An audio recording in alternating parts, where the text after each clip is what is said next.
Welcome to the Market Call. I'm Sarah Powell, and joining me from Kavango Resources is CEO Ben Turney. Ben, welcome back. Thank you for joining us. Thanks for having me, Sarah. So it's been several months since we spoke, but it's clear that Kavango have been very active. Since transitioning into Zimbabwe only 10 months ago, we've seen enormous progress, including a shift to gold production at Hillside. Can you start by giving us an update on how operations are progressing here and what the plans are going forwards? Well, as you say, we're moving at light speed as far as an exploration company goes. In the space of just 10 months, we've moved from being simply an exploration company in Zimbabwe into actual production, and we're about to be putting some numbers out very soon on that. So that side of the business is growing very well. We've announced our first resource on the Project Nara tailings dump. We have 6,000 ounces with 1,400 of those ounces in the highest measured category. That offers us a wonderful opportunity for much more substantial near-term cash flow. If we could look to process that dump within 2 to 3 years, that could generate over $1 million a year in free cash flow for us. We've entered into production at Hillside. That's quite small scale at the moment. Our initial target's a kilo a month, and I'm looking forward to providing an update on that very soon. And we've just announced on Monday drilling at Prospect 4, drilling results from Prospect 4 at Hillside, where not only have we identified a high-grade zone that's relatively close to surface, it's at 97 meters, so it's something we can sink a shaft into. But if you look very closely at the RNS and you see the IP survey results we have, we potentially have got some bulk mineable potential there as well. If you look at where the two zones intersect, the IP readings, you can see the high grade is on the zone to the left and the lower grade is on the zone to the right. So who knows, there might well be some bulk mineable potential there. I've just spent the day with Dave Catterall and Steve Smith yesterday. They came to visit me at home and we put together our plans for the next few months. And so, yeah, we're looking really, really good in Zimbabwe. And then there's Botswana. And Botswana for us, we haven't had the success so far in Botswana. We put a lot of money into Botswana and we haven't got a huge amount to show for it so far. But since Dave Catterall joined the team and really took much more of a leadership role with us over the last year or so, our exploration in Botswana has improved immensely, and we're now on the cusp of drilling there. We've just announced we've gone to tender for the drill contract, and we're hoping to start drilling within the coming weeks. So it's really an incredibly exciting time to be involved with Kavango at a time when gold prices are surging and copper's on the march higher again as well. So all in all, things are looking really good for us. Fantastic, thanks Ben. So with regard to the assay results from Prospect 4, how did you feel when you saw the visible gold in the core there? And what can we expect next from Prospect 4? Well, over the moon. I mean, the sign of visible gold in its own right. Zimbabwe's gold potential, we all know, is extremely high.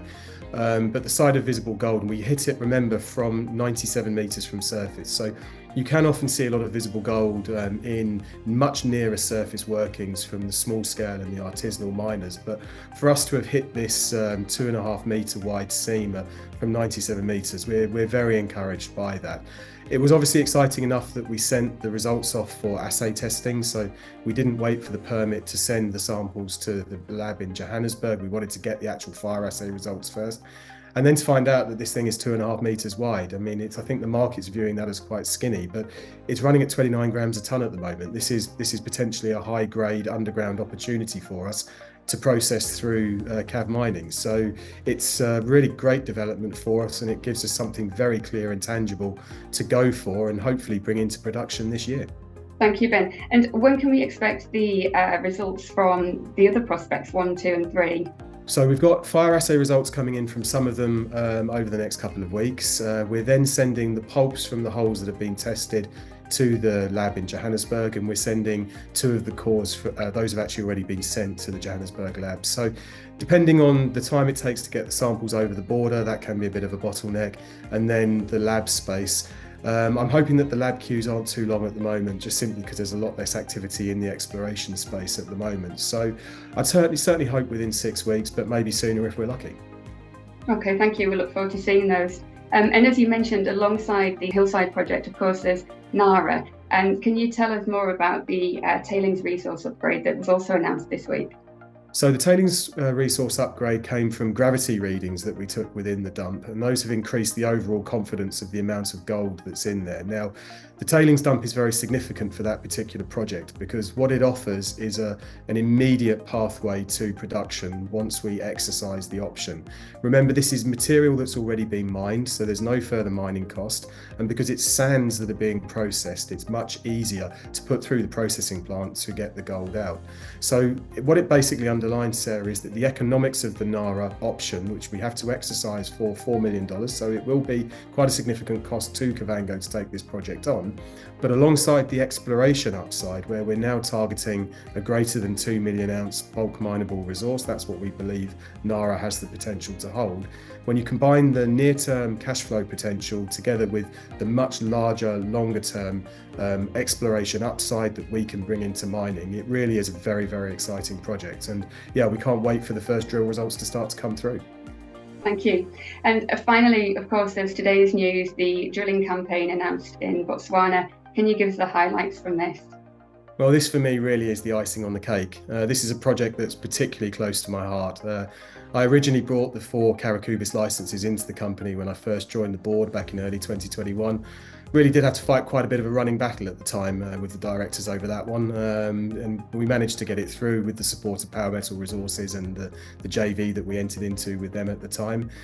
I subsequently obviously managed to secure the ENRG ground, and that was ground that I stalked again for about 3 years. I made contact with ENRG, their CEO before the current CEO, back in 2021. So that was ground we'd been pursuing for quite a long time, but even I didn't realise just quite how good that ground was. And it was only once we brought Dave Catterall on board and he really enhanced our understanding of the geology and what we could potentially be sitting on. This drill campaign that's coming up is very exciting. We've announced today that we're pursuing some of the ENRG targets that they announced back in December 2022. Unfortunately for them, they didn't have the funds to be able to pursue the drill campaign. Their main attention was focused elsewhere on their uranium asset in Niger. And to drill this type of target, you do need to put quite a lot of meters in. And ENRG, they were considering doing maybe 3 holes. It wouldn't have been enough. It would have been too high risk. And that's the sort of thing in the past, to be frank, that Kavango would have done. But now that we're as well financed as we are, with the backing of the Consagra family through Pure Bond, we've announced today that we're drilling 5,000 meters of diamond core drilling. This will be the largest drill campaign that Kavango has ever entered into. It's going to be our most ambitious campaign. We're going to drill 10 to 15 holes into this target, and the objective is really quite straightforward. We're simply going to test whether or not this is a copper mineralizing system.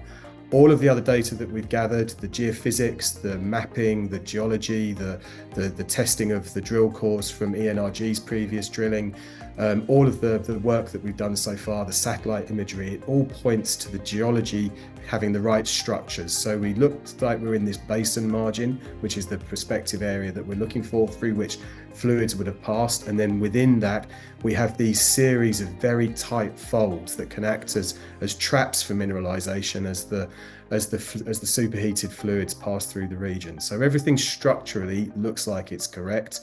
We've got a lot of trace indicators from surface, the sphalerite, the galena, all indicating that this is a copper mineralizing system. What we now need to do is get down to target depth, and if we can hit some good intercepts of copper and prove that this is a copper mineralizing system, then it's game on for these licenses. This really has the potential to be a transformational campaign, and as I said in the RNS today, this is fast turning into our best exploration program that Kavango's ever run. So it's greenfields, it's high risk, it's very, very exciting. It has an enormous potential for upside. So yeah, we're really, really looking forward to drilling in the next few weeks.